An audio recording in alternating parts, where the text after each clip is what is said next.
Hello বন্ধুরা, good morning. তোমরা সবাই কেমন আছো? আশা করি পিঙ্কি ব্লগে তোমাদের খুবই ভালো লাগছে। আজকে আমরা রান্না করব রেস্টুরেন্ট স্টাইল নুডলস। তো তার জন্য আমরা কী নিয়ে নিচ্ছি তোমাদের সঙ্গে শেয়ার করি। আমি নিয়ে নিচ্ছি শিমলা মির্চি, রসুন কুচি, আদা কুচি, লঙ্কা কুচি, পেঁয়াজ কুচি আর বাঁধাকপি কেটে নিয়েছি। এবারে চলো ফটাফট রান্না করতে শুরু করে দিই আমরা এটাকে। আর এখানে না ডিম ফ্রাই করছি। ডিমটাকে একটু ভাজা ভাজা হয়ে গেলে পরে নামিয়ে নেব। তোমরা চাইলে 2-3টে ডিম যেমন তোমাদের সুবিধা সেরকম দিতে পারো। আর এখানে আমি নুডলসটাকে সিদ্ধ করে নিয়েছি আর জলটা ঝরানোর জন্য রেখে দিয়েছি। জলটা ঝরে গেলে পরে হালকা একটুখানি তেল মাখিয়ে এতে রেখে দিতে হবে, তাহলে একটার গায়ের সঙ্গে আরেকটা চিপকে যাবে না। আর এখানে সব কিছুই দেখতে পাচ্ছ।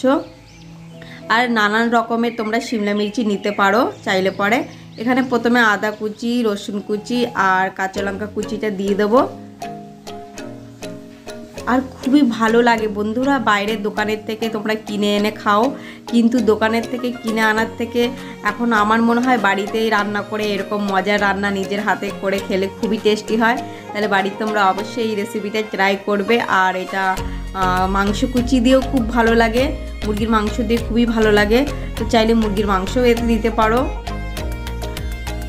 আর এতে চিলি সস আর অনেক রকমের অনেক কিছু দেওয়া যায় এতে। তো ওরও সব কিছু না দেওয়ার থেকে আমার মনে হয় সাদা সিম্পল খাওয়া খুবই ভালো হয়। এবার আমরা সব কিছু ভাজা করে নিচ্ছি, দেখতেই পাচ্ছ। সব একে একে দিয়ে দিয়েছি আর দিয়ে দিলাম একটু নুন। নুন না হলে কোনো খাবারে মজা আসে না, নুন তো দিতেই হবে। তো বন্ধুরা এটাকে একটু নেড়ে চেড়ে নেওয়ার পরে এতে নুডলস দিয়ে দেবো। আর এখানে দিয়ে দিলাম চিলি ফ্লেক্স,